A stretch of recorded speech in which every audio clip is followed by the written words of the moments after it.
Hi, I'm Maria, driving creative thinking and AI adoption, and welcome to GUTT Talks, unfiltered series, bites of information and reflections. This is from my article on Substack in 2.5 parts. So I'm making a video and a podcast about it. Let's get started.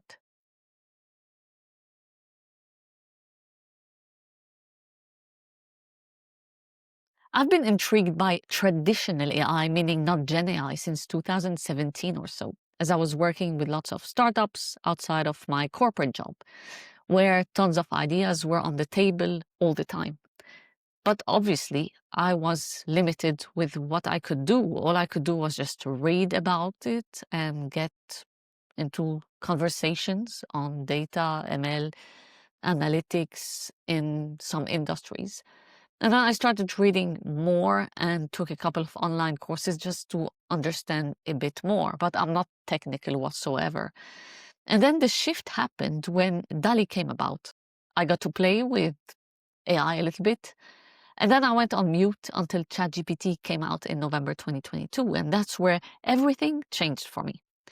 It became my focus day in, day out, learning, experimenting, reading, and constantly discovering with others and alone how I could work with AI differently. How does it work? How would I work with it? And so on. And I'm writing this newsletter that I'm now transforming into a podcast. Just to share some of the things that have been going through my mind and things I've experimented working with others too. So today I want to try to help anyone already working with AI or interested in starting by sharing my findings in helping others work with AI. And one thing to mention that for me, it's not the tool, it's more the maturity, the mindset, and more importantly, the creativity and creative thinking. This whole Gen AI thing is a transformational experiment, I would call it. And it has or needs lots of intuition too, and mindset change. So first things first, let's set the expectations straight. You don't need a PhD or a background in computer science or technology to use AI or to work with it. I'm the perfect example.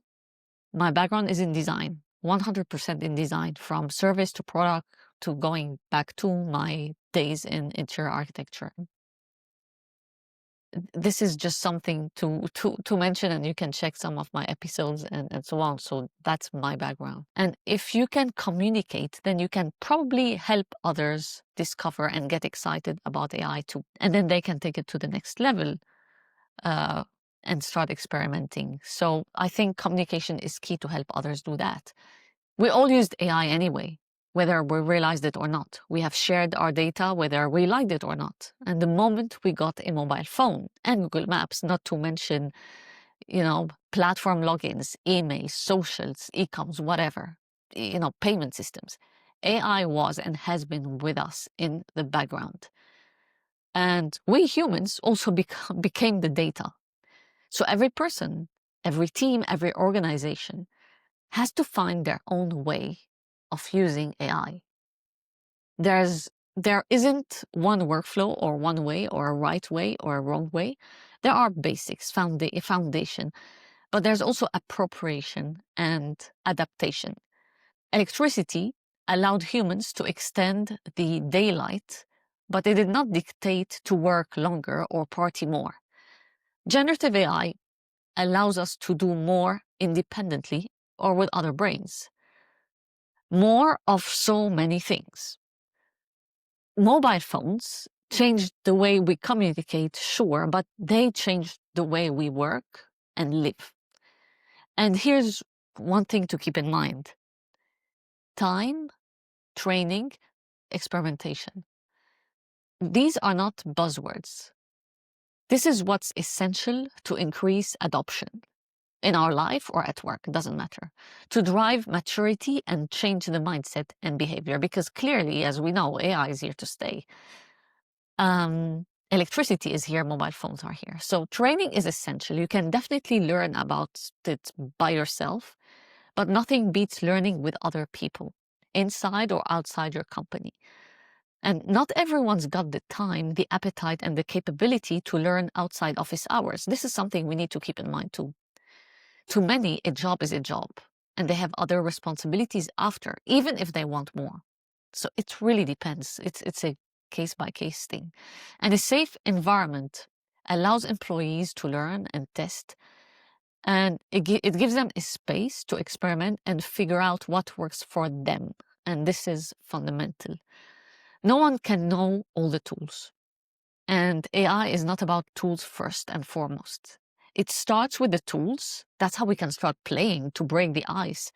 But it doesn't end here. This is about, again, maturity, creativity, and mindset, and intuition in a way. AI adoption starts with exploration, experimentation, sharing, and reporting. Just like creativity, it's a way of doing, it's a way of thinking, and it's a way of being, or it can become a way of being. Fear, on the other hand, is human. Anything new in general is met with fear by default. It's the way our brain works. And our brain questions by default. And this is why AI adoption requires more than training. It requires habits and rituals and effort. And one thing that I find super valuable is untriggered, spontaneous conversations, even off topic, that lead the way to dive into scenarios and potential use cases. When someone is in doubt and gets seriously curious, you are off to a win. But then you need to nurture this and create this supporting environment.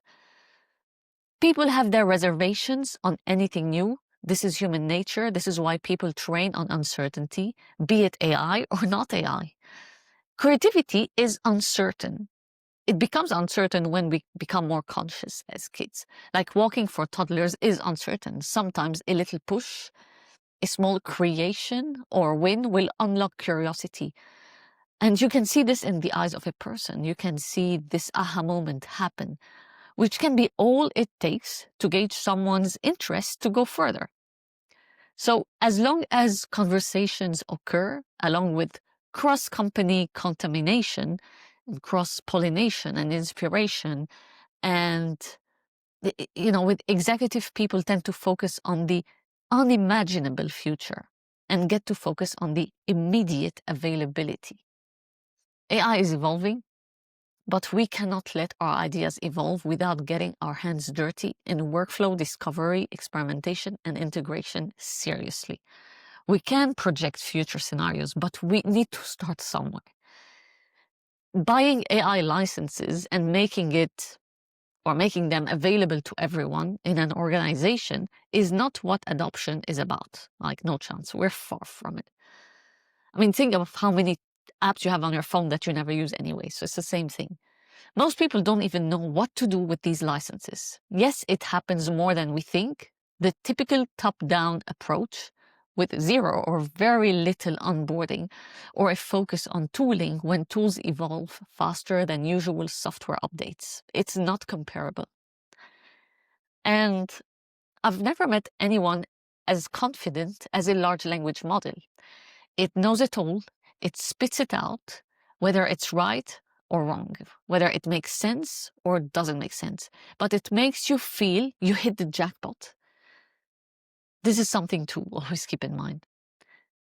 AI gives or tells you anything you want to hear with confidence. Then it can tell you the exact opposite thing with the same level of confidence. So nothing beats human judgment. Nothing beats your experience, because nuances matter also. AI has no context and follows your ask, and is sometimes guided by your nuanced communication, sensing you have a slight preference. Now the new buzzword is context engineering, but come on, that's for another time. It's communication, and context should be here by default. There's another thing I want to touch on. That's the other part of the article. Is American AI safer than Chinese AI? Is Chinese AI safer than American AI? Not sure how to ask the question. I'm not mentioning any other geographies for the simple reason that most companies that are making noise are primarily from the US and China. And here's how I look at it. Is Instagram safer than TikTok? Free usage is controlled. We know that one. Yeah, it's not new. Even if you pay for your AI, terms and conditions change. What about countries? To me, at least, it doesn't matter. None is safer than we think. But following this logic, we might all live off the grid anyway. So unless you want to spend your time reading terms and conditions, be careful. Let's be safe rather than sorry and filter sensitive data. Let's use our human judgment in how we use AI. My sensitive data might not be your sensitive data either. That's something to keep in mind. On working together, interacting together, being together, it's about looking at how people work in teams and individually, overlooking technology only, because this technology is about behavior change, not just integration, and certainly not just about tools. It is, and it was never about tools. It's about rewiring the way we think and do, how we collaborate, lead, participate, and offload work and tasks. And about critical thinking, judgment, and curation. So however you want to call it, I would add your gut too, as mentioned earlier, which comes from your personal experience. And then you would know, you would feel, you would sense something. Now, AI is not new, but let's not get into this. Generative AI is life-changing. It is. Any new technology exacerbates fear. Anything new is welcomed with fear by our brain, and it's a human thing. So we shouldn't let fear of any new wave of technology reject it. Electricity gave us access to many unthinkable things. So did the internet and smartphones. I'm kind of repeating this here, but it's important. And AI is the same. It's a new revolution. And generative AI is not magic. It can feel like it upon discovery. This is why we must draw the line between what makes sense and what doesn't, no matter what the type of content we work with is. And people have weird expectations when it comes to AI. And this must be explained clearly. Expectations with AI can be high and delusional. Expectations of miracles with little understanding of how to interact with it happens. Because changing the perception around AI and changing behavior doesn't happen overnight. But with practice and will, it can. And I like to compare this to creative thinking. The difference is that creative thinking is innate and developed or wiped out in time. It all starts with the mindset. And hearing people say, we tried AI and it didn't give us good results, or it didn't work for us, is too vague and makes you question what they tried in the first place and how. It's not a one-off thing. You don't master something or get it right from the first time. Now, fluff is in the DNA, so with no context, direction, and proper instructions given, large language models and multimodal tools will invent context. This is great for ideation, by the way, but it's bad for nuanced answers, what we call hallucinations, even though all AI does hallucinate by default.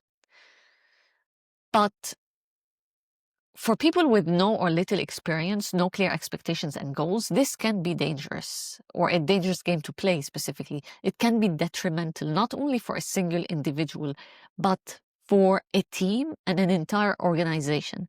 This is why we need to keep developing creative and critical thinking capabilities, because otherwise we will stop thinking, like literally. And to some extent, it started the way I see it with social media. So it's not a one-off exercise. It's the only way to boost judgment and look at nuances and curate. We need to remember that you are the decider. Humans are the sole decision makers, not AI. This is why thinking matters. You cannot and should not rely on AI to decide for you. Based on what, So let's pause for a second. Can you hold it accountable for the outcome of that decision? That's another, that will open a completely new chapter. So we need to think twice. For now, you are the master, you control. You put in your ask, you instruct, you set the goals and expectations, you help refine, you provide feedback. You can ask AI to help you, but not to decide for you. Humans need to stay humans. Humans need to remember they're humans. This means thinking and reasoning. Now, you've screamed at the washing machine probably at some point in your life. It does feel natural to assume that AI should think first, even if it comes across that way because of natural language. But there's a but. Talking to machines has been happening. And that's why I said, you remember the last time you screamed at your washing machine or the radio in your bedroom, or even your laptop there that's not switching off, or your car. Humans can talk to anyone, to animals and to machines in a way, or to the wall or to the door, objects. AI does not behave like software. This is one key thing to mention. Software as we know it is command response or command flow response. With AI, it's iterative. I'm not sure how this will evolve the more AI gets to know us, but it's clearly creating a new way of communication that feels more human. But let's see, at the moment, the user experience is still clunky, typing or dictating. And, it's not completely real time. So we're at the very beginning. But for now, it's about conversation, and it's great already. Or description, when we talk about, text to image and so on. And with agents, it's about goals. Let's not fall in the trap of automation only and delegation.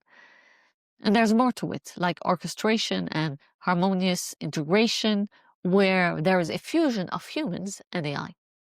Now, will it get more intelligent, if I may use this word, than us? More intelligent than some of us? Definitely yes, according to me, but who am I? But yeah, potentially yes. Now, will it surpass human intelligence? I did some research on that actually. And Geoffrey Hinton, who's like the godfather of AI and who has a Nobel Prize in physics, who's ex-Google brain, he thinks that these things will be smarter than us. That's why he also left what he was doing. So they will have the ability to reason. It's machine intelligence over biological intelligence, as I read. It will happen unless we do something about it. That's his fear. Now, I don't know what we could do about it. I'd love to know. If there's something we could do about it, by the way. So let's just take note of the word superintelligence, which is the next buzzword after AGI, artificial general intelligence, which means that it will be better than us at most things. And this could have drastic existential consequences. Now, is it okay to be scared? Ethics around AI is a key consideration for any business leveraging AI. Beyond bias. So here again, who is feeding the data and which data? This is something we always need to remember. Data is so important here. It's not only about what you feed into the systems, the data privacy and security, it's also about which systems you use, trust, and the whole governance. So there's much more than the interface we as consumers see. And starting with AI can and should be messy early on to explore, to experiment, and to learn. Before it scales in an organization, it's fundamental to look into companies you will work with, from trust to data protection to support. Do your own due diligence. And if you're using data, control the quality if you can, or test it many times. And make sure you don't fall into the nitty-gritty details and stay behind with experimentation. This is why adoption is not the same as experimentation. They're two different things that come at different times, because Experimentation is the only way to learn while ensuring transparency and proactivity. Ignoring AI ethics can have serious consequences. Now on safe space, giving a respectful learning environment to experiment and learn without fear of judgment or critics is what will allow creativity to flourish. Open conversations will happen and new ideas to explore will emerge. You will then decide how to move forward as individuals, as teams, and as organizations as a whole. Safe spaces should exist in every company, and not only when it comes to AI, it's beyond that. And one-off activities is not a thing.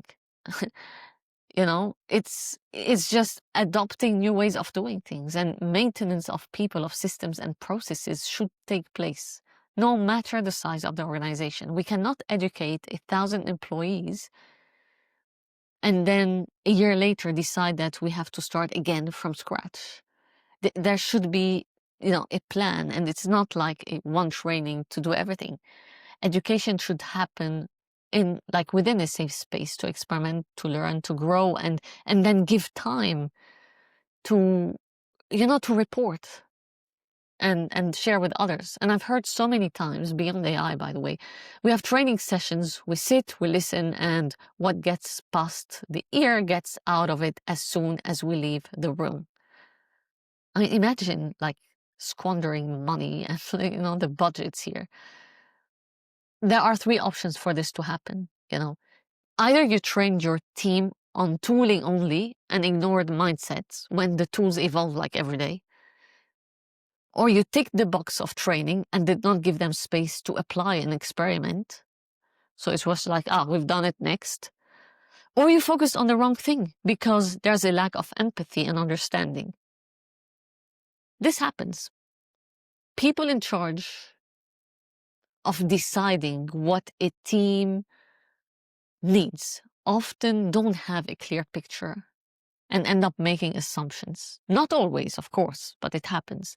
But in all three scenarios I shared, it's a waste of time and money for everyone. People being up to speed is like software maintenance. New updates require maintenance. With humans, it's beyond updates.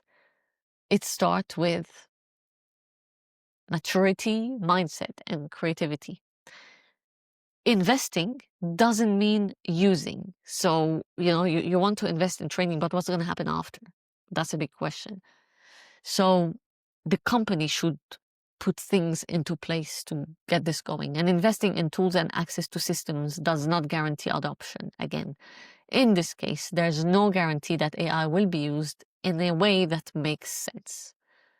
So first, there is individual work to be done before it can scale to the organization. And the more leadership can share the ups and downs of their own exploration, the more the top-down approach will work. I kind of call it visibility in. And this is part of culture, because you don't tell the power of AI to people, you show it. And this is what makes the difference between temporary engagement and culture. So how to start? With play, fun. This is one of the things I do to get people to create art, between brackets, with AI. It gets people engaged and we stir the conversation into something more meaningful. And we start with a laugh, with a good note. And if you want to start on your own, just play, try things, even if they don't make sense. Copy stuff, try to reproduce stuff. You will make sense of them later. Now, I would like to listen to this with an open mind. And just to say, it's not about right or wrong or good or bad. It's about taking a step back, looking at technology, adoption, integration, and human judgment, outside of finger pointing, threats, and fear. It's about being positive and merging mindsets to build something good for humanity, or good at a smaller scale, at a personal scale, beyond politics. So in this section, I'm leaving Europe behind because it's not prominent just yet in this AI space. Yes, there's Mistral and some other startups, but not large language models. But on an infrastructure level and mindset level, it's still behind. So that's besides being the first to regulate and try to control. So there's no tolerance or acceptance for risk, that we know, which is bad from an innovation standpoint. But that's not the point. Europe follows the US until it gives sanctions, then keeps going. So just like to close this chapter here, or parenthesis. So I want you to listen to this section with an open mind, because I'm highlighting a point that I had like early on.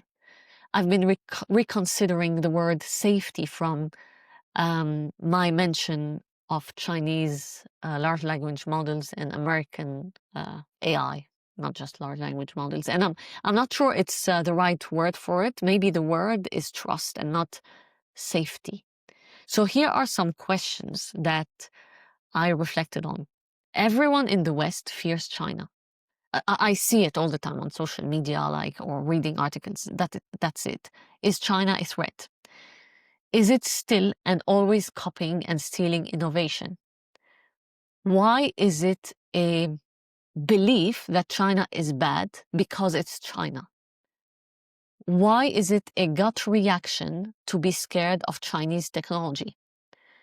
How is our rational, personal experience pointing to the fact that China is actually bad? So, a bit of context. Many of the conversations I have had during sessions, but also general conversations, occur with rejection and fear, with intrigue and confusion whenever mentioning any Chinese large language model. Sometimes the facial expression says it all, like you don't even need to ask, you know. And these conversations tend to continue with a comment on democracy and dictatorship. Now, I have no issue with debate as long as there are strong facts and arguments, at least, and some sort of common sense, really. Now, I don't speak Mandarin or any other Chinese dialect to understand what's actually going on there. So all the sources I am exposed to are primarily in English, but also in Italian or French. So what I understand from the AI space there, I read it in a language I understand. From sources of information I have access to. Now, I have nothing for or against China or not China, in particular Chinese large language models and technology. I'm only looking at people's behaviors, beliefs, reactions, culture, and thought processes capabilities. And in a recent communication, Jensen Huang, who's the CEO of NVIDIA, said that 50% of AI researchers are Chinese. And he insisted on the importance of understanding competitive advantage in the AI race. Now, let's not look beyond the top AI hires, or the ones that were ripped off from Apple, OpenAI, primarily, and and Scale AI. So imagine how many top-notch AI researchers there are in China. Now, we know from a socio-economic political standpoint, the USA wants to stop China. Why? I'm not going into geopolitics here. It's beyond my field, really, of operation or anything. But here's a small parenthesis, and I don't know if this was by design or a consequence. It's fundamental to remember that China owns significant natural resource wealth from rare earth and other minerals. And you can't build technology without that. They control the vast majority, way beyond the US. This means that implementing the trending tariffs that Trump boasted about would have been a massive blow to the US. And it doesn't start or end here anyway. China has an advantage over the US in the cloud space, which is about behavioral modification. Think TikTok, Alibaba, etc. bringing in creators, builders, viewers, businesses, where everyone congregates for different reasons. The algorithms are often unique and they impact behavior. China is becoming a big competitor to the US in terms of cloud capital. And these are the words of Yanis Varoufakis. So I did some research on that and quite interesting. And cloud capital is giving maximum power to whoever owns it. Chinese banks and Chinese big tech work together. They are one in a way. Like you pay with WeChat, you do everything in WeChat and you don't give a cut to anyone. Whereas in the West, you do. It's like they operate independently, the different systems. So it's different systems and different beliefs. And this makes such a difference at scale. Just look at wars. So general opinions are based on beliefs, not facts. And check my short episode on this, which is a really short one that I shot in the Abrahamic family in Abu Dhabi. Now, here's a parenthesis because many will be thinking and saying, but wait a second, all these fashion brands, forget iPhones and co, are manufacturing in China. China is copying. What about human rights? This is beyond the scope of this section. If they learned from other countries, then great for them. They got inspired and progressed. You can't expect people to, go backwards. And, the West contributed to this. So the other question is, how can AI, no matter its origin, be safe and trusted anyway? Generative AI cannot be controlled. This is what Mark Cuban said. And I'm not going to get into the EU AI Act as it's not my area of focus again. However, between the regulations, the progress, and the implementation or enforcement, I'm not sure how we can protect citizens and European companies. I'm not sure either about how we can contextualize every single scenario and make decisions. Leaving this to people focused on AI ethics, policies, and responsibility. Whoever's interested can go do some research on that. But going back to the topic, what is China doing? I want to take a step back and look at some of the experiments and advancements. And one of the things that made me dither is the world's first AI-powered hospital initiative developed by researchers at Tsinghua University with a large language model at its core, trained on medical literature, patient interaction, and diagnostics protocols. So they have 14 AI doctors and 4 AI nurses who are capable of managing up to 3,000 patient interactions per day. And it seems that the focus in China is on China, to focus on improving people's lives by experimenting with new systems and exploring new ideas ahead of time. And they have lots of people, they can test so much there. And the worst nightmare in the West now is healthcare. And China is piloting such a project in Saudi Arabia too. While in Europe, the co-founder and CEO of Spotify invests in AI-powered weapons to make more wars and money. And don't tell me self-defense or convince me of anything else. Like, I'm not buying this personally, but who cares? So let's think this through too before the hype around AI. Is Meta, i.e. Instagram, Facebook, WhatsApp, Llama, more trustworthy than TikTok? If so, why? I'm not understanding the fear and lack of rationalism. And maybe it's a language issue and a cultural issue, I don't know. Now, I've never been to China anyway, just to say that. But the way I think about this is like whatever I think the opposite. That's a book I read when I was like 12. So I keep an open mind and I don't jump into conclusions that we should trust X and not Y based on sexy statements about good and evil. I question everything. And that's maybe part of my creative brain as well, I don't know. But one way of doing this is asking why. Not once, not twice, not 3 times, like keep asking why. at least 3 to 5 times.